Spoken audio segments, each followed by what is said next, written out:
Hey everyone, welcome back to my mini blog. আজকে যাচ্ছি মিঠুনদের বাড়ি। ওদের ওখানে ঝুলনের জন্যে মেলা বসেছে। ও ডিউটি থেকে ফিরেছে। তো বাবা অনেক দিন ধরেই বলছিল যে মেলাতে ঘুরে আসার জন্যে।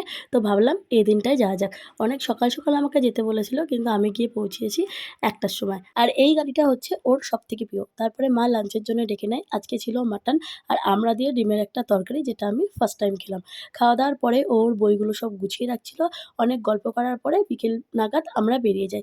তাও আমাদের বেরোতে, বেরোতে প্রায় ৬টা বেজে যায়। আর আমাদের সাথে মৌসুমীকেও আমরা নিয়ে নিয়েছিলাম। আমরা ৩ জনে মিলে মেলাতে খুব ঘুরি। মেলাটা কিন্তু অনেক বড়। মানে তোমরা এখানে যা চাইবে সেটাই পাবে। ঘর গোছানোর জিনিস থেকে নিজেদের সাজার জিনিস, ঠাকুরের বাসনপত্র সমস্ত সবকিছুই তোমরা পাবে। এর রিলেটেড কিন্তু আমি একটা বড় ভ্লগ পোস্ট করেছি। তোমরা চাইলে আমার চ্যানেলে গিয়ে দেখে আসতে পারো। আর আমার গলাটা একটু খারাপ, প্লিজ একটু অ্যাডজাস্ট করে নিও।